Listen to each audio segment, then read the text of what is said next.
Streaming only on Peacock. John Wayne Gacy killed 32. Straight from the killer's mouth. They want you to believe that I alone committed these murders. The new gripping 6-part documentary series, John Wayne Gacy, Devil in Disguise. All episodes streaming now, only on Peacock. Streaming only on Peacock. John Wayne Gacy killed 32. Straight from the killer's mouth. They want you to believe that I alone committed these murders. The new gripping 6-part documentary series, John Wayne Gacy, Devil in Disguise. All episodes streaming now, only on Peacock.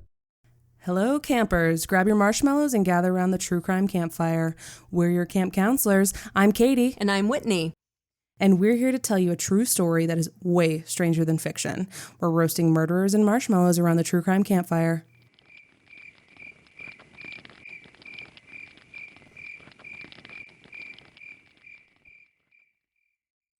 Imagine trying to go about your life with the knowledge that somebody wants you dead. What would it do to you, day in and day out? Could you go for a walk without fearing that your enemy might be around the next corner? Could you drive home from work without startling at every flash of new headlights behind you? Could you sleep without nightmares? This is the controversial, bizarre, confounding story of a good man hounded by fear. Whichever side of the debate you end up on, that's what you'll find at the center. And if you're anything like us, you'll be thinking about this one long after the episode is over. This is Haunted, the strange death of Colonel Philip Shue.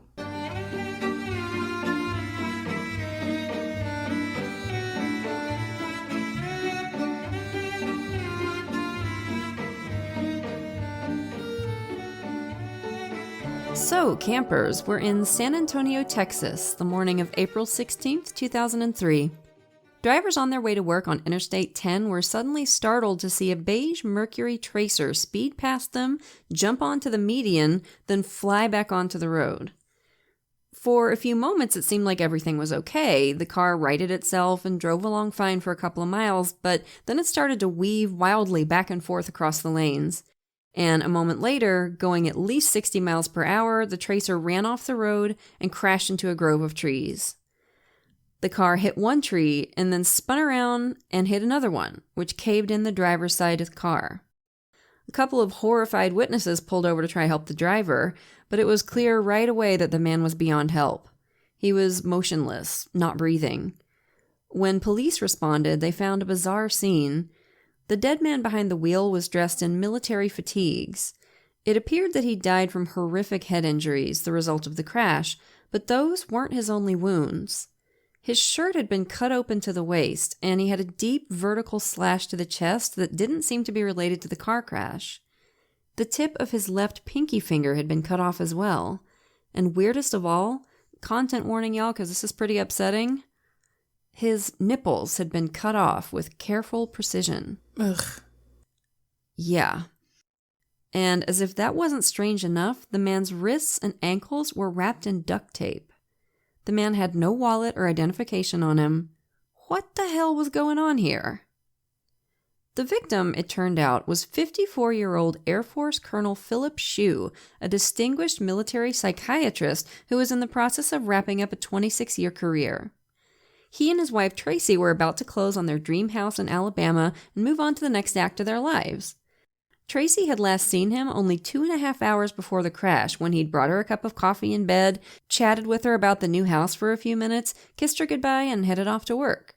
He seemed totally normal, she said, just eager to get to work early and finish a few things. The last thing they'd said to each other was, "I love you."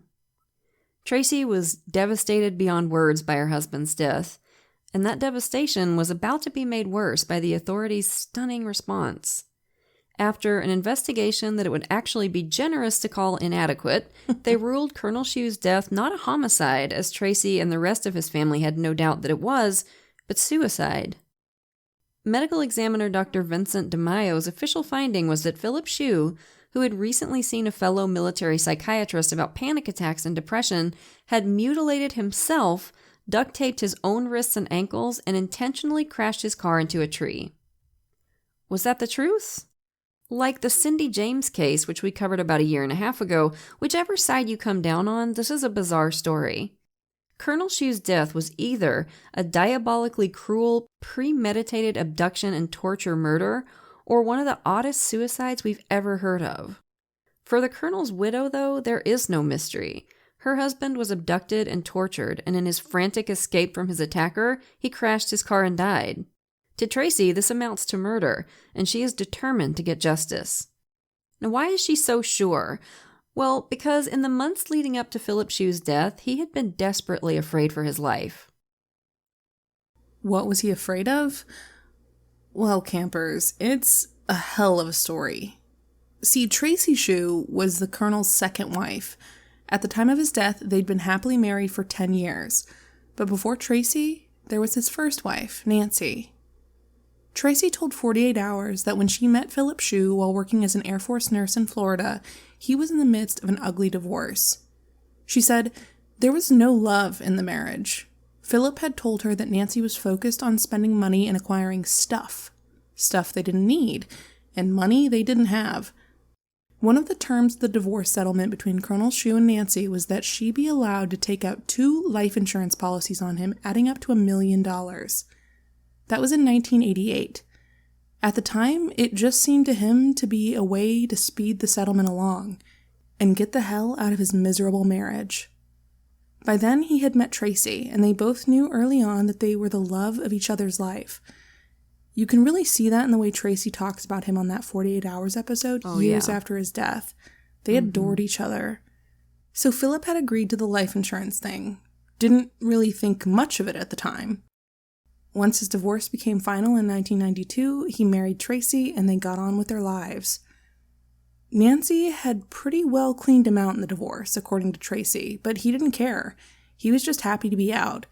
And eventually Nancy remarried too, a guy named Donald Timpson, another Air Force pilot. And everything was great for a while. They ended up transferring to Lackland Air Force Base in San Antonio, Texas, buying a new house, making new friends. Everybody liked Colonel Shue. He was an easygoing guy, somebody who made the most of his life. Tracy loved how he appreciated simple pleasures, how even when he was stationed somewhere far away, he always found ways to make her feel special. Yeah, like in 1995, while he was in Bosnia, he sent her a cute video giving her a tour of the base, and, you could just tell he loved her so much. Mm-hmm. Life was good for Philip and Tracy. But then, in May 1999, 7 years after his divorce from Nancy was finalized, shit hit the fan. Colonel Shue received an anonymous letter. Yes, here we go again with the anonymous letters, campers. We've got a streak going, like almost every case we've had lately. The letter was short, not even half a page, but it hit Philip and Tracy's happy, peaceful life like a wrecking ball. It read, Dear Dr. Shue, please read this letter. You may be in danger. I'm writing because I remember you as such a kind and caring doctor, and I can't just sit by and not help you by telling you what I know. I'll try to keep it short so you're certain to read it. A friend of mine who worked with Dawn, your ex-wife's husband, told me some scary things. I don't know Dawn or your ex-wife myself. Sorry, I don't even know her name. My friend told me they wish you were dead so they could collect life insurance. I don't understand why they would have life insurance on you, but that's what my friend told me. My friend thinks they may actually be planning something. I don't know if they would actually hurt you, but please be careful. I had to write. If I didn't, I couldn't bear the thought of something bad happening to you that I could have prevented by telling you what I heard. If I hear anything more specific, I will let you know. Please, be careful. I'm sorry to worry you, but I just couldn't not write and find out later I could have stopped a bad thing from happening. And that was it.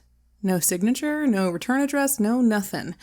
Mm-hmm. It was typewritten, so no handwriting, and interestingly, there were several misspellings. Y-O-U-R instead of Y-O-U-R-E with an apostrophe, B-A-R-E instead of B-E-A-R for bear, and this one is odd. They spelled scary with a K. Yeah, that's weird. I don't think I've ever seen that one before, and the reason we mention the misspellings, campers, is that I have a theory about them. I could be dead wrong, but it's that weird scary with a K that got me thinking this, because it's just such a bizarre word to get wrong and such a bizarre way to get it wrong. Like, I've seen people spell it with an R-E-Y or something like that, but with a K. So I have a sneaking suspicion that the mistakes may have been put there on purpose, maybe Yes. as a bit of extra insurance to disguise the writer's identity. Now, this has been known to happen when people write anonymous letters. Think back to the Paul Maslin murder case, the episode we called Mad Science, remember? Real-life Spider-Man villain Todd Howley wrote that anonymous letter to try to blame Maslin's murder on a couple of disgruntled ladies who wanted him to invest in their boxer dog kennel. And if you think I'm making this shit up, go back and listen to that episode. Right. It was bonkers. Yeah. But he used a lot of intentional bad grammar and spelling in that letter as a way of disguising who wrote it. Mm-hmm. Not just education level or whatever, because that doesn't necessarily have anything to do with it, but just kind of the voice, like to kind of make it seem like a different sort of person was writing that letter than the sort of person he was. Yeah. And I wonder if the same thing was going on here. Most of those misspellings are pretty normal, but I have been an educator for 20 plus years. Specifically, I've taught writing at every level you can teach it, and I have never one time seen a person spell scary with a K. Mm-hmm. So anyway, we can talk more about that later. Yeah, and you see it a lot with serial killers that write letters to police. Yeah. And I think it was started by Jack the Ripper, but most recently, BTK comes to mind. Is he liked misspelling stuff because I think like you said, I think he liked getting into character. But you make a very good point there, Whitney. Right. Thank you. As you can imagine, Colonel Shu was freaked out by this letter. A little bit, yeah. And it was only the first of several, all of which had the same basic message. Philip's ex-wife Nancy and her husband Don were plotting to kill him to collect on that $1 million. So naturally, Colonel Shu's first move was to call up the life insurance company and try to cancel the policy. You'd think this would be a no-brainer, right? Mm-hmm. Wrong. Yeah, did y'all know that another person can have a life insurance policy on you without your flippin' consent? Is that just the most banana pants thing you've ever heard in your life? Yep. It's just asking for trouble. You might as well just name the policy Ex-Spouse ATM. I literally cannot believe it's real, but it is, and Colonel Shu tried like hell to convince that life insurance company to cancel the policy. But they refused again and again. They just told him, look, you don't own the policy, your ex-wife does, and she's making payments on it. We can't cancel it. Now, campers, I don't care what your company policy is. If you're a life insurance agent and somebody calls you up in terror and begs you to cancel their policy because their ex-wife is plotting to murder them, you better goddamn well cancel that policy and do it toot sweet. Good God, like, can't we ever just be human beings? Just use a little common sense and decency instead of always falling back on ridiculous corporate bullshit? Like, I'm sorry, sir, that's against our policy. Okay, well, guess what? You have a brain. So use it. Fuck the policy. Right in the ear. Help this fellow human being out. I'm just saying, I hope those people at the insurance company felt like the assholes they were after this happened. I hope they still feel guilty, because they should. Like, okay, so I've have a little bit of hurt feelings as an insurance professional because, like, there are laws and shit that, like, we cannot violate. So, like, I agree. It's a bullshit law and it's a bullshit policy to be able to, like, but that's, like, a legal thing. So, like, campers at home, that's why, is, like, by law, only certain people can cancel a policy. And that brings me to my next point. If you ever have a weird divorce settlement like this, one, don't. There's no reason your ex needs to be named as the beneficiary on your life insurance policy unless they're planning on murdering you. But also, two, make sure you're named as additional named insured or something similar. It should be an endorsement that says additional named insured writer. So you have cancellation power. Right. Like, I realize this could mean you could just cancel the policy out of spite, but I am sure that there's some legalese that would prevent that. Well, certainly there should be some kind of flippin' codicil or some shit in there that says, if I get a letter saying that this woman is planning to murder me for this money, we're shutting it down. Ooh, or if I die under mysterious circumstances, like, no one gets anything. Go home. When the insurance company refused to help him, Colonel Shu tried another tack. He wrote Nancy a long letter telling her about the anonymous note and demanding that she cancel the policy herself. Not a bad idea, if you ask me. I mean, it kind of spoils the murder plot when the would-be victim finds out about it ahead of time. And, you know, it and tells everybody and stuff. Yeah. But Nancy refused to cancel the policies. She said she couldn't afford to. Which is just kind of ghoulish. Like, even if she wasn't planning to have him killed, what a freaking weird conversation. Like, hey, I don't want you to have this life insurance policy on me, so be a lamb and cancel it, okay? And she's like, nope, can't afford to. I'm banking on getting that $1 million when you die. That's my retirement package. Sorry. Yeah, it's creepy. If your retirement plan requires someone else die to go into effect, you're a supervillain. I don't make the rules. That's just how it is. Yeah. And it goes back to your statement. Just be a human being. Like, makes me so angry. Yeah, at that point, like, Nancy better hope he doesn't so much as come down with a cold, because everybody knows now. Yeah. So your plan is, it's really not that smart to enact it at this point. Right? And of course, Nancy denied that she and new hubby Don were plotting against him. She said, it must be somebody's idea of a sick joke. But Colonel Shu wasn't buying it. He wrote, I feel helpless to prevent my eventual murder if you hire good assassins. Bless his heart. Now, of course, when you get an anonymous letter like this, there's every possibility that it is a sick joke. Mm-hmm. In fact, if you just look at the statistical likelihood that somebody you broke up with 7 years ago is plotting your death, it's probably more likely to be a joke. Sure. Most people don't solve their money problems with murder. But in this case, Colonel Shu took it seriously immediately. I think that's important because, he was married to this woman. They were married for 20 years, in fact. He knew Nancy pretty damn well. Yeah, exactly. Like, if he tried to convince me that one of my exes was plotting to have me killed, I'd have a pretty hard time believing that. They're dorks, most of them, but not like murderous dorks. Well, except for one of them. Him, I wouldn't put anything past. But if it was any of the other ones, I don't think my first thought would be, holy shit, I'm in danger. I think my first thought would be, who's punking me? So this went on for years. Colonel Shu occasionally getting another warning letter, trying and failing to get the damn insurance company to do something, and trying to talk Nancy into giving up the policy, which she always refused to do. You can really see Colonel Shu's frustration and worry in a line from one of the letters he wrote the insurance company during this time. He said, thoroughly examine my death for evidence of foul play, even if on the surface the cause would appear natural or accidental. He also took a lot of steps to protect himself, varying his route to and from work, using a P.O. box in case his mailbox was booby-trapped. Despite how seriously he seemed to be taking the warnings, Colonel Shu never called the police. This is one of the things that really confuses a lot of people about the case, but to Tracy, it makes sense. She explained to CBS reporter Troy Roberts like this: we as military members are clearly trained to first go through our chain of command. It's drummed into us from day one. She says she hasn't been given access to any information about what the military did or didn't do about the warning letters. You'd think they'd do something since everybody involved was on active military duty at the time. We just don't know what. The worry took a serious toll on Colonel Shu. How could it not?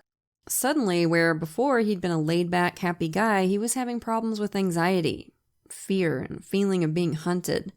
The helpless sense that a shadowy assassin might take him out at any time. But he was a psychiatrist. He knew how important it is to reach out for help when you need it. And he was being proactive about trying to fix the problem. He started seeing an Air Force psychiatrist, Dr. Douglas Dion, to talk about his anxiety over the letters. He confided his frustration about the situation, told Dion about the nightmares and panic attacks. In fact, only 6 months before he died, Colonel Shu told Dr. Dion about an especially vivid nightmare. He'd lost control of his car on the drive to work, he said, crashed violently, sustained catastrophic injuries. It was a disturbing dream, the kind that clings to your brain like cobwebs all day, which is just incredibly creepy because it's literally what happened to him, like foreshadowing of his actual death. That said, though, at the time of his death, Dr. Dion felt Colonel Shu was making good progress in therapy. So when the medical examiner ruled his bizarre, violent death a suicide, Tracy and the rest of Philip Shu's loved ones and colleagues and friends were shocked, and outraged, too. Tracy said she never considered suicide a possibility, not even for a split second, and the people who knew him best agree, including his psychiatrist. So how the hell did this happen? What led the authorities, the Bexar County and Texas State Police, a 12-person grand jury, and the U.S. military to the conclusion that Philip Shue took his own life, and to the even more shocking conclusion that he may have staged the warning letters himself and all those injuries and everything? And might they be right? Or is Colonel Shue's case a glaring example of justice denied? So we're going to break down the case piece by piece, what we know and what we don't know, and we'll see if we can figure this out. Katie, you hanging in there, sport? Y'all know she hates unsolved cases, right? Can't stand it. She just can't stand not having a definitive answer. I have been nauseated about this all week. Yep. I specifically don't think about this case for more than 5 minutes at a time, lest I lose control and start walking circles around a yellow wallpapered room. What kills me more than there being no quote-unquote answer is when none of the pieces fit together. Like, in a lot of unsolved cases, you can kind of draw conclusions based on the evidence. That is not the fucking case here. There's no nice little Thomas Kincaid jigsaw puzzle to assemble. This is one of those impossible all-white puzzles that exist only to torment me and my ancestors. See, I like those too. Oh my god. This case is a curse that exists to punish humanity for our sins. I'll make it, though. If only for the campers and you. We appreciate your sacrifice. So, Colonel Shue left his house at 5:45 the morning of the crash. He never made it to work, and we have no idea where he was for the 2.5 hours between kissing Tracy goodbye and crashing his car into a tree, which to me is one of the most fascinating things about it. We don't know where he was.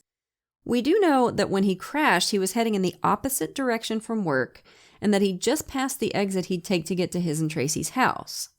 Now, why was he going in that direction? Why didn't he take the exit to get home? We don't know, but Tracy thinks he was probably fleeing from his abductor and trying to wait until the last possible second to get onto that exit ramp and head home. And he lost control of the car at that point and crashed, which is a definite possibility. One of the most infuriating things about this case is what a hot mess on toast the, quote, investigation was. And I put that in quotes because there really wasn't one. It was just a comedy of errors from minute one. The lead investigator at the time was a guy named Roger Anderson, and he now admits that the police screwed the pooch on this case in truly epic fashion. He told 48 Hours that the problem started when he got into it with the responding officers at the crash site. This is just infuriating. They were all milling around, not even remotely treating the site as a crime scene, not following any of the protocols you'd follow in a possible suspicious death. And when Anderson got there and saw Colonel Shue's body and realized there was mutilation and duct tape and all that kind of stuff in play, he freaked out. And he tried a couple times to, politely get the cops to follow protocol, but they weren't paying any attention to him. So finally, he just yelled at him, get the hell out of my crime scene. And because apparently the responding officers were giant babies who can't handle a little reprimand without getting their undies in a twist, this was apparently enough to create bad blood between Anderson and the state cops.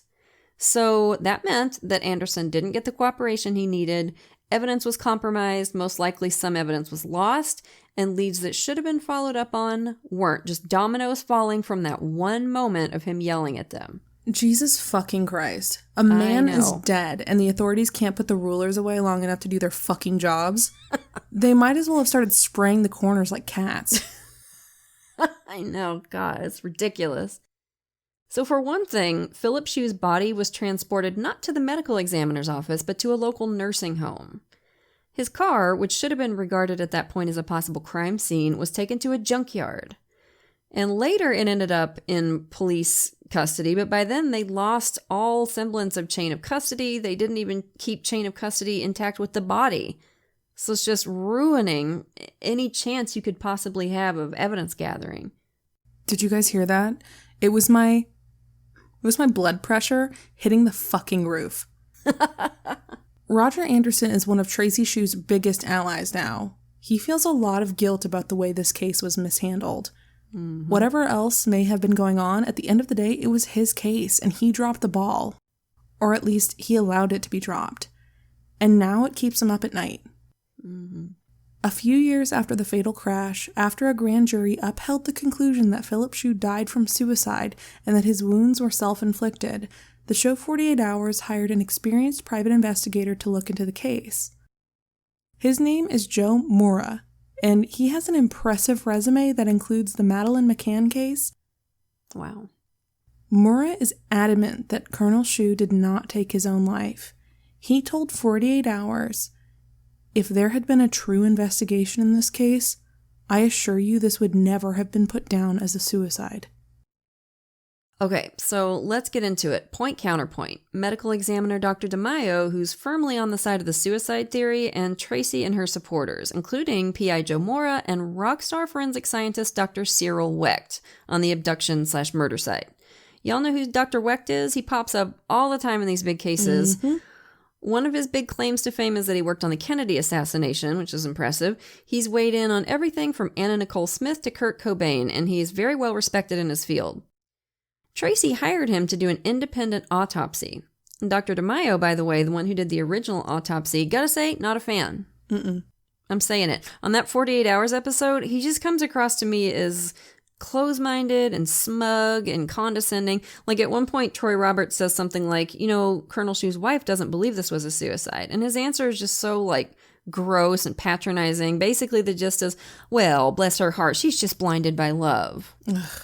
It's like, okay, well, guess what, asshole? She knew him. You didn't. So maybe don't dismiss her like that. Anyway, proceed. Okay, item 1.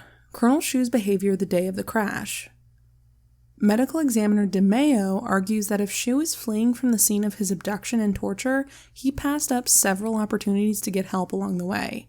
Several exits where he could have pulled off the interstate and gone for help. He didn't do that. He also points out that Colonel Shue had a cell phone in the car. If he just escaped from an abductor, why didn't he use it to call the police or call Tracy? And those are fair points, though I would argue that they don't really prove anything.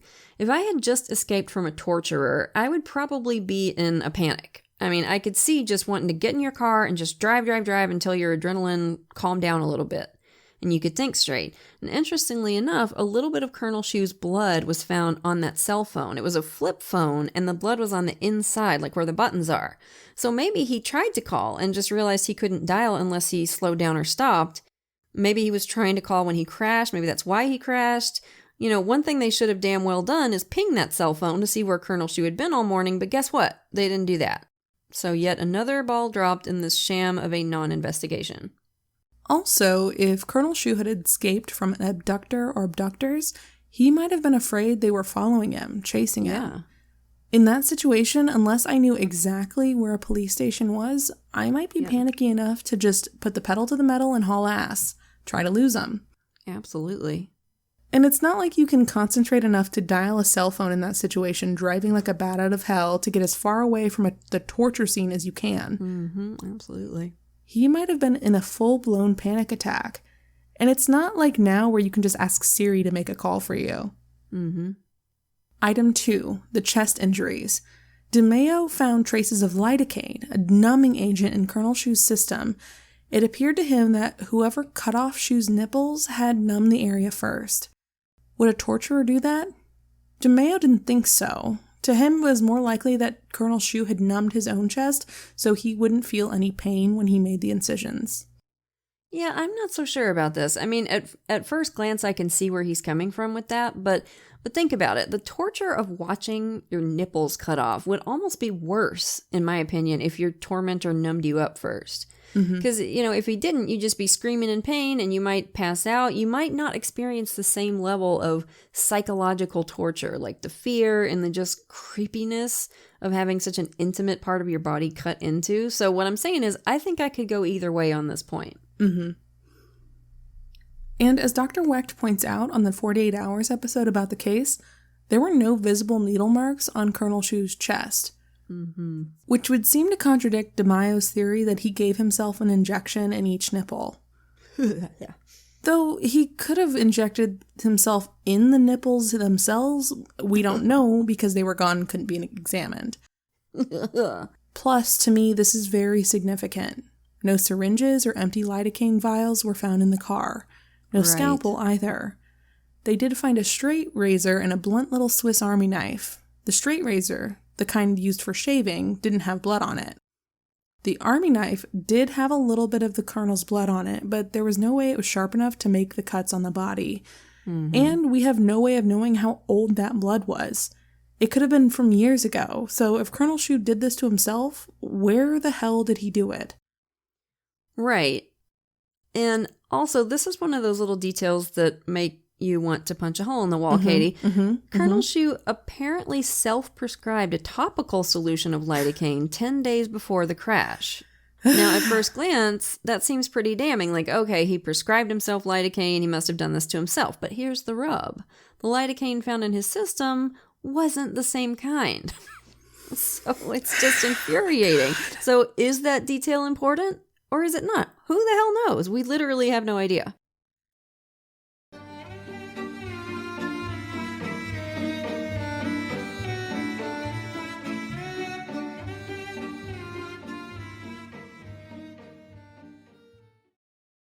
Streaming only on Peacock. John Wayne Gacy killed 32. Straight from the killer's mouth. They want you to believe that I alone committed these murders. The new gripping 6-part documentary series, John Wayne Gacy, Devil in Disguise. All episodes streaming now, only on Peacock. Peacock fuels your true crime obsession with exclusive new originals like John Wayne Gacy, Devil in Disguise. He said to me, clowns can get away with murder. Dr. Death, the undoctored story. This guy's dangerous. And Epstein's shadow, Ghislaine Maxwell. She inherited Jeffrey Epstein's secrets. There was this whole other world going on. Plus the most bingeable crime series, Buried in the Backyard and Snapped. And with the Dateline 24/7 channel that's always on. Did you want her dead? You can't not obsess. Sign up now at peacocktv.com.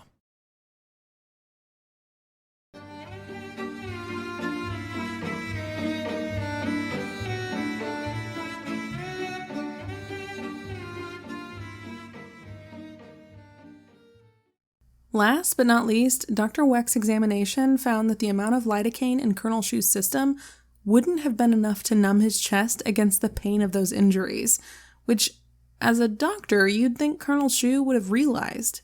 So if he was trying to numb himself, he didn't do a very good job. It's also important to note that the nipples were never found, nor was the severed pinky joint. They weren't in the car, so whether Colonel Shu cut them off himself or somebody else cut them off him, we have no idea where it happened. Yeah, and one of the things that makes me not trust DeMaio's interpretation is in his report, he was like, well, we can't be sure if the severed pinky was a result of the crash. Dude, it wasn't in the car. Right. It wasn't in the car, it wasn't around the car, you didn't find it. So how do you figure it's part of the crash? You think he swallowed it? What? It's ridiculous. And another thing we can't forget is the hesitation marks. Now, DeMaio seems to put a lot of weight on those. In addition to the big gash on Colonel Shu's chest and the excised nipples, there were several little shallow sort of scratches on his chest. And DeMaio says they're consistent with hesitation marks, which are shallow cuts made by somebody who's trying to get up the nerve to make a real cut. And those are pretty common in suicide cases where there's cutting involved. Yeah, that's one possible explanation, but as Dr. Wecht points out, those shallow scratches could just as easily be evidence of torture. Somebody kind of cruelly teasing their victim, so we can't know for sure either way. God fucking damn it. I know, I'm sorry. Another issue I have with DeMaio's autopsy report, by the way, is that it doesn't include a diagram of the body. So, you usually get a body map. We don't have that. So we don't have nearly as much information about the wounds as we would like. So it just seems like a shoddy job to me. Okay, item 3, the duct tape. First glance, you'd think somebody used that to immobilize him.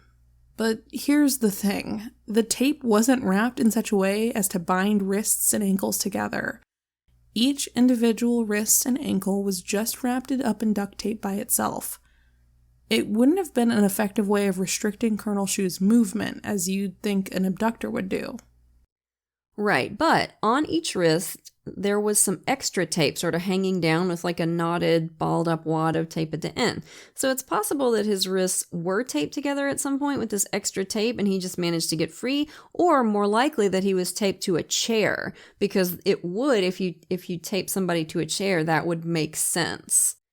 So we can't be 100% sure. It would be a weird way to tape somebody, though, just to kind of wrap it around and around like that on each individual wrist and ankle. But we do know this.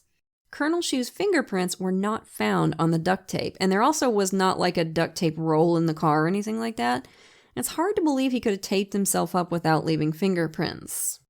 Now, this is going to piss you off. I apologize in advance, but there's contradictory information about whether there were any gloves found in the car. The report that the military put together said there was one latex glove found. Not a pair of them, though, and I think it would be really tricky to avoid leaving fingerprints on something like duct tape without wearing a glove on each hand. But in other official paperwork, like Cyril Wecht's autopsy report, for example, it says there were no gloves in the car.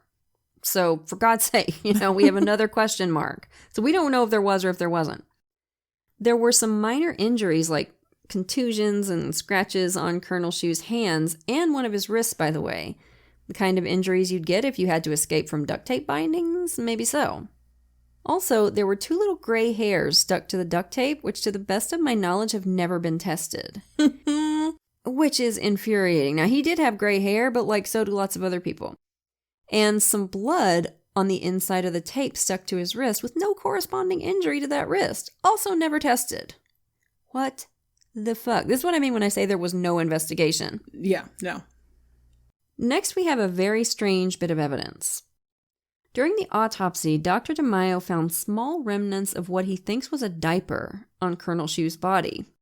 When his underwear was removed for the autopsy, there were white fibers under there consistent with the kind you found in diapers. There was also a tab, like the kind you find on the sticky part of a diaper, with a cartoon picture of a sun and moon on it. And attached to Colonel Shu's genital area was the kind of gel, like that absorbent gel that you find in a diaper. Now, the diaper itself was not there, just remnants. So what the heck was this? We don't know. We don't know whether Colonel Shu had some kind of medical issue that required him to wear adult diapers, whether this was a normal thing for him or not. Now, there are some people who wear diapers for sexual fetish reasons, and that's an interesting line of inquiry because on the 48 Hours Mystery episode, they point out that Shu's ex-wife Nancy, suspect number 1, obviously, if this was an abduction and torture, was trained as a sex therapist. And apparently sort of specialized in BDSM stuff and fetishes. So that might, in theory, have some relevance, not only because of the diaper, but because of the duct tape, too. So the 48 Hours reporter asked Colonel Shu's widow, Tracy, about it. Was your husband into BDSM or had any fetishes? And Tracy said, no, definitely not. So could this case have something to do with that whole world? Could Nancy have used her knowledge of fetishes and bondage and sadomasochism to torture her ex-husband? Could the diaper have been a way of humiliating him? Or could it have been some kind of hookup gone horribly wrong? Yeah, interesting questions, which yet again, we have no answers to. But Tracy is very definite that Colonel Shu wasn't leading some kind of secret life. On a Web Sleuths thread in 2011, she said that there were extensive forensic searches done on all the computers he had access to, and there was nothing to suggest he was seeing a mistress or looking at BDSM porn or anything like that. And I would think if you look that deeply into people's computers, you'd find it. You'd find something. So then there's the way he died, the crash itself. DeMaio believes he intentionally drove into that cluster of trees. But if you were going to take your own life, is that really the way you'd do it? I mean, for one thing, Colonel Shu was wearing his seatbelt when he crashed. His car was equipped with an airbag. So there was certainly no guarantee that he would die in the crash. No guarantee that he wouldn't just be paralyzed or badly hurt, which I can't imagine he'd have wanted. If he wanted to die, there were lots of easier ways to do it, especially since he was a doctor and could prescribe stuff for himself. So, I have my doubts, and I would think he'd pop that seatbelt off at the very least. Of course, for the sake of argument, I guess it could have just been an accident. Like if you subscribe to the official ruling, you could argue that Colonel Shu accidentally crashed his car in the process of staging an abduction/torture/escape. But if he was calculating enough to do that, to stage an attack and dispose of all the evidence of it, like the lidocaine vial and the syringe and whatever cutting implement he used to cut off his nibbles and the tip of his pinky finger, then why would he be driving so erratically? Those two things just don't seem to jive for me. It seems more likely that he was driving in a panic, like somebody fleeing from danger. Of course, if he staged the whole thing, the erratic driving could be part of that. I thought about that, but it just, I don't know, it doesn't make a lot of sense to me that he would need to do that. Like, because if you think about staging and the purpose of staging, it's theater, you know? Mm-hmm. So if that part was staging, who would be the intended audience? Like just random strangers on the road?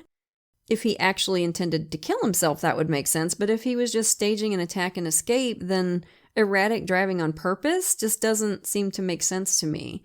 I don't think he's the type to put other people's lives at risk like that. Like, it would be better to just drive to the police station and, like, burst in asking for help. That's assuming that somebody that would do all this is thinking rationally, which he wouldn't be in this situation. Yeah, that's definitely true, too. So, Dr. Cyril Wecht said in his autopsy report that Colonel Shue might have lost control of the car because of his injuries, which I think is also a fair point. I mean, he was missing part of a finger. And one more thing about the injuries. Colonel Shue died from massive head trauma from the tree hitting the driver's side door on the left. But he also had some pretty gnarly head injuries on the right side, and it's not clear how those injuries happened. Now, we're not saying it couldn't be related to the crash, but apparently that's one of the muddy areas. So there's no way to say for sure, which is one of the many reasons why, after conducting the second autopsy, Dr. Cyril Wecht said that the manner of death should never have been ruled suicide. It should have been, at minimum, undetermined. And Dr. Wecht's personal opinion is that Dr. Shue was tortured. But of course, people have been known to take their own lives in bizarre ways. Former FBI profiler Roy Hazelwood is something of an expert in this. In his fascinating book, The Evil That Men Do, he writes about one guy who ended his own life by stabbing himself repeatedly in the face and neck with a ballpoint pen. And there's a picture in the book, which you should be aware if you're going to read it, because I was like, blah, when I said it's really gnarly. Point is, it's not outside the realm of possibility that someone, in the midst of a serious mental health crisis or psychotic break maybe, could cut off his own nipples, gash himself in the chest, and crash his car into a tree. On a Reddit post about this case, somebody pointed out a case, which I looked up, it's real, where a guy cut off his own hand before taking his own life. People do bizarre stuff. Wow. Oh my God. And people have also been known to stage their own suicides to look like murders or abductions. There was an episode of the old Unsolved Mysteries with a case like that, and I wish I could remember the woman's name, but I can't. But I remember her case. She'd been taking out Lonely Hearts ads in the newspapers, was decades and decades before online dating, and answering other people's Lonely Hearts ads. So she'd been meeting up with men for dates here and there, and her family knew this. Yeah, and one night she got dressed up, kissed her kids goodnight, and supposedly went out to meet a new guy from a personal ad for dinner. When she didn't come home, her family called the police, and they quickly found her car in the parking lot of the place where she was supposed to have met her blind date. The driver's side door was open, and there were signs of struggle, some stuff from her purse strewn across the ground near her car. She hadn't told anybody the name of the man she was supposed to be meeting, so the police had exactly 0 leads. For years, her family assumed she'd been abducted and probably murdered. But when Unsolved Mysteries aired their story, a medical examiner a few towns over saw it and thought, that looks like that Jane Doe we found in that hotel room years ago. God. And lo and behold, it was. This poor woman who had suffered from depression for years had staged an abduction, then taken a taxi to a hotel a few towns over and killed herself. Oh, man. She made sure not to have any ID on her when she did it. I can only assume she did it this way because she thought it would be easier for her family to think that she'd been abducted and murdered than to realize she'd taken her own life. It's really, really sad. Yeah, I can't even imagine the depths of desperation and just pain it would take to do something like that, bless her heart. So my point is, this stuff does happen. Sure. Now, did it happen here? We don't know. Tracy's account of Colonel Shue's behavior on the morning of the crash is worth looking at. According to her, he was acting totally normally. Life was going great for him at this point. They were about to retire from their military careers and move to a new state. They'd just bought their dream house. Tracy says that despite his worry over the warning letters, he was excited about their plans. And he brought her a cup of coffee that morning. They sat and chatted about their new house. He kissed her goodbye, told her he was off to work. Is it reasonable to think he could get from that mental state to the state you'd have to be in to cut off parts of your own body and then crash your car into a tree in 2.5 hours? I mean, it's possible, but is it likely? Yeah, I don't know. It doesn't seem likely to me. I mean, I have a hard time imagining that Tracy wouldn't have sensed something was wrong at the very least. And honestly, I'd expect him to be acting weird, like unable to, if you're in a place that dark, like, Are you really able to hide it that convincingly? I just don't know. It's true that suicidal people often seem to cheer up before they take their own lives. They've made their decision and they're feeling better because of that. But if Colonel Shu did this all to himself, doesn't that go beyond suicidal? Yeah, it's a tough question. And I should say now, I actually don't have a real firm opinion one way or another with this case. Before I started working on this episode, I was leaning really heavily toward the abduction and torture angle. But after digging into some of the paperwork on the case, like the military's psychological autopsy, for example, I'm a little bit less sure of that. Now, I should preface this by saying that Tracy, Colonel Shu's widow, disputes a great deal of this. And it's based on interviews with various people from Shu's life. But the two forensic psychiatrists who put together this report never treated Colonel Shu. They didn't know him. And that's important because however much research you may do, if you've never met a guy, never knew a guy, never treated a guy in particular, can you really make definitive judgments about his psychological state? Judgments that should carry more weight than the ones of his widow and his actual psychiatrist, who have both said he wasn't suicidal or experienced any severe mental health issues at the time of his death? I think that's a question worth asking, and it should be noted that Tracy is actually a psych nurse as well. So she's somebody who is also a medical professional in this field. That being said, families and friends of suicidal people don't always think or know if their loved one is suicidal. It's part of the disease to hide it and make yourself feel like less of a burden to your loved ones. This is true. But anywho, for the sake of even-handedness, here are some of the things that emerged in that psychological autopsy. In the early 70s, Colonel Shu was working as a navigator for the Air Force. In January of 73, he was stationed in Okinawa, Japan, and one night he showed up at the infirmary. He said an intruder had, quote, accosted him in his room, hit him on the head, and knocked him out. He was unconscious for about 5 minutes. Later that same year, he started having occasional bouts of syncope. That's when you just suddenly lose consciousness. And those were accompanied by bladder incontinence. So that might actually explain the diaper if he was still having problems with that or if he had anxiety about it. So they tested him for a seizure disorder, but he didn't have one.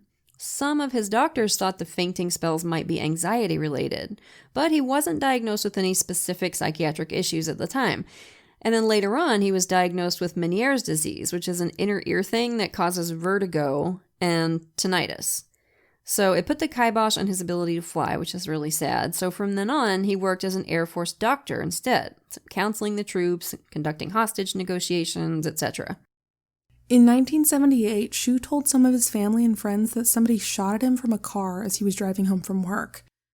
That's all I know to tell you. It doesn't sound like any evidence was found of this or any investigation conducted.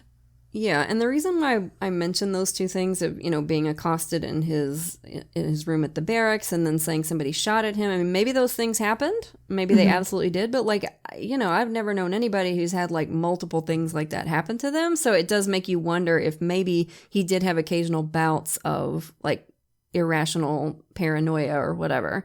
So I don't know that. It's just, I suspect that's why they included those incidents, because there's a question mark about that. In 99, which is the same year he got the first warning letter about his ex-wife Nancy plotting to kill him, he was working on a master's program. And one day in July, which was a few months after he received that first scary letter, he was in the library doing some work on his thesis. And he got up to use the bathroom, and when he came back to his desk, his laptop was gone. His laptop with the only copy of his thesis, by the way, which ended up getting him into some hot water with his advisor later on. He filed a police report about the stolen laptop, and then later that same month, he went to his car and found it sitting on the hood. Like it had been returned, and there was a note. The note said if he reported anything about this to the cops, quote, others will die. And when he opened up the laptop to use it, he found that the hard drive had been wiped. So his thesis was gone. Now, Colonel Shu didn't initially tell anyone about the return of the computer. Maybe because he was afraid to, because of the note. But later on, he did tell school security, like months later, and he never told Tracy, his wife.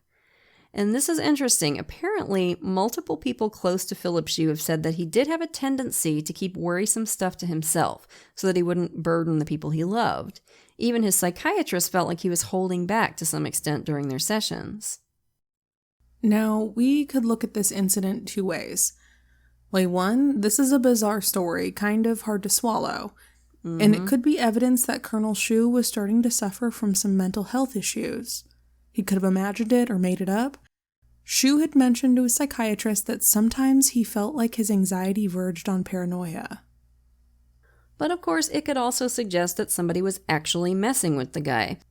Nancy's husband, or somebody totally unrelated who had a grudge against him for some reason, wanted to scare him. I mean, it's the kind of thing we've seen stalkers do in other cases, so it's certainly not unheard of for something like that to happen.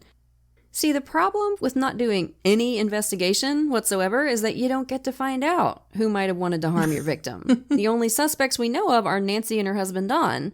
There could have been other things going on with our guy that we don't know about because there was no flippin' investigation. Y'all noticed I'm a little annoyed with how this case was handled? I know I've been real subtle about it so far. So it's worth noting that although we've talked a lot about the anxiety and fear he'd experienced in the couple of years leading to his death, Colonel Shue was still very much functioning in his role as an Air Force psychiatrist. He was popular, friendly, people perceived him as laid back, he was still treating patients very effectively. Very few people knew that he was suffering from anxiety about all this. So was he just bottling it all up? Or was he a lot better adjusted than the authors of this psychological autopsy who never met him seemed to think? His own psychiatrist said he was improving with treatment and that he wasn't suicidal at the time he died. For the record, that psychiatrist also believed his story about the threatening letters. He said his affect and responses when he talked about them were totally appropriate and consistent with the story being true. So he doesn't believe that Colonel Shue faked the letters. Tracy says he was excited about their plans to move into their new house and excited about life in general. He was making plans, looking forward to the future, not contemplating ending his life. The day before he died, he kept a doctor's appointment, not a psychiatrist, and got a good report on his health. He renewed one of his prescriptions. He picked up a lawnmower at a repair shop. He dropped off a payment on the new house. When he kissed Tracy goodbye, he said, "See you later." So you can see why she has trouble with the suicide theory, and not just because she's blinded by love, as doofus Dr. DeMayo says. And she knew him. He was her person. I do sometimes come back to her comment about him hiding upsetting stuff from her, though. I mean, if he was in severe distress, would he have told her? Or would he have just thought, I can handle this myself, I don't want to worry her, and then maybe he suddenly couldn't anymore and broke? I don't know. Nancy Shue's lawyer believes that Colonel Shue faked the warning letters and the attack to frame Nancy and her husband. If you think back to our Cindy James episode, one of our theories was that Cindy may have initially suffered some real harassment, and when the police didn't take it seriously enough, she faked a few incidents to get their attention. Maybe Colonel Shue was trying something similar. Maybe he was genuinely worried that Nancy and her husband were plotting to kill him, either because they were, and the warning letter was real, or because he was suffering from some paranoid ideation. Maybe he staged the attack on himself to get the insurance companies to take him seriously and cancel the policies. And died by accident because he was driving erratically as part of the staging? Right. Yeah. Or maybe he was driving erratically because he realized he'd hurt himself a lot worse than he intended to, and he was just freaking out. I think that theory actually has stronger legs than the suicide theory. I don't see him choosing that particular method if he was trying to end his own life. Because you just can't be sure enough that you're going to die, and you sure as hell wouldn't be wearing a seatbelt. Yeah, but of course, there are also plenty of good reasons to think this might actually be an abduction and torture, essentially a murder. One of those reasons is Nancy Shue herself. Nancy has denied any involvement in her ex-husband's death, of course. As has her husband. Right, but she also refused to take a polygraph exam, and when Tracy Shue sued her to try to keep her from collecting on Colonel Shue's $1 million life insurance policy, Nancy didn't really do herself any favors in the court of public opinion. Oh no. She took the fifth on every single question. Oh my god. Like, Is your name Nancy Shue? I'll plead the fifth. Yeah, it's freaking infuriating to watch. There were allegedly money problems involved. Money problems that $1 million would go a long way towards solving. Mm-hmm. Tracy Shue's lawsuit, which involved both Nancy and the life insurance company itself, didn't succeed in preventing Nancy from collecting her money. But it did score one major victory for Tracy and her supporters. The judge declared that Colonel Shue's death was a homicide and that Bexar County should change the official manner of death to reflect that. For Tracy, that was a major victory. Finally, somebody in a position of authority was acknowledging what had always been obvious to her. Bexar County hadn't taken the judge's recommendation, though. The case still sits, closed, collecting dust. In 2011, Tracy, who by the way is a lieutenant colonel herself, I don't think we've mentioned that yet, hopped onto a web sleuth thread about the case to reveal some new evidence. And she said, quote, "Recent developments in the case have included a witness who drove by my husband's car, pulled off the side of the road with a blue van with tinted windows, parked directly behind him. The witness saw the car and the blue van on a rural road leading out to the interstate. This was the route he took to work each morning. This evidence completely contradicts statements concluding there was no evidence to support Colonel Philip Shue came into contact with any known person or persons the morning of 16 April 2003. Which is interesting. And see, that's the kind of thing you get when you investigate. Mm-hmm. Is it a relevant tip? Who knows? Eyewitness testimony is tricky. Would it have been a lead worth following up on? Hell yeah, especially since the person that they saw in this blue van, or one of the two, I think there was a man and a woman, and the man had gray hair. Remember those two gray hairs found in the duct tape that were never tested? Yeah. Mm-hmm. Tracy was writing a book about the case at one point, but we weren't able to discover what the status of that is. Maybe she's still working on it. We're not sure. She also started a website called Military Families for Justice to offer help and support to the families of people like Colonel Shue, whose cases ended up collecting dust. The website states its purpose as, quote, "to serve as an online resource center to provide educational links and materials enabling bereaved military families to empower themselves with the knowledge necessary to navigate the military justice system." And I say bless her for using this awful experience for something good. And I hope she's finding some peace in her life. I cannot even imagine the frustration she's been through. And look, we haven't been able to convince ourselves 100% in either direction on this case, which I'm sure would frustrate Tracy if she heard this. But what we are 100% sure of is this. Colonel Shue's case was grossly mishandled, and he deserved better than that. And so did his wife, and so did his family. At a bare minimum, the police should reopen the case and do a proper investigation, or at least as proper as they can do given the initial blunders in chain of custody and evidence gathering. But cold cases get solved all the time, and 17 years ain't that cold anymore. Colonel Shue was a much beloved, accomplished, passionate person who I'm sure is terribly missed to this day, and I think it would be the least they could do to give this case the time and attention that it always deserved and bring Tracy some real answers. So if you're listening, Bexar County, get on it. So I think we'll all agree that that especially was a wild one, right, campers? And we're sorry, that we had a little hiccup in the last week, especially for the patrons. I got the second COVID shot. It kicked my entire ass. So I needed a day or two to recover my oomph. But we're going to have another one for you next week. But for now, lock your doors, light your lights, and stay safe until we get together again around the True Crime Campfire. And as always, we'd like to send a grateful shout out to a few of our newest patrons. Thank you so much to Olivia, Alex, Kate, and Leanne. We appreciate y'all to the moon and back. And if you're not yet a patron, you're missing out. Patrons of our show get every episode ad-free at least a day early, sometimes more, plus an extra episode a month. And once you hit the $5 and up categories, you get even more cool stuff. A free sticker at $5, a rad enamel pen while supplies last at $10, virtual events with Katie and me, and we're always looking for new stuff to do for you. So if you can't, come join us. You can follow us on Twitter at TC Campfire, Instagram at True Crime Campfire, and be sure to like our Facebook page. If you want to support the show and get access to extras, please consider becoming a patron at patreon.com/truecrimecampfire. Streaming only on Peacock. John Wayne Gacy killed 32. Straight from the killer's mouth. They want you to believe that I alone committed these murders. The new gripping 6-part documentary series, John Wayne Gacy, Devil in Disguise. All episodes streaming now, only on Peacock. Peacock fuels your true crime obsession with exclusive new originals, John Wayne Gacy, Devil in Disguise, Clowns can get away with murder. and Epstein's Shadow, Ghislaine Maxwell. She inherited Jeffrey Epstein's secrets. Plus the most bingeable crime series, Snapped. Sign up now at peacocktv.com.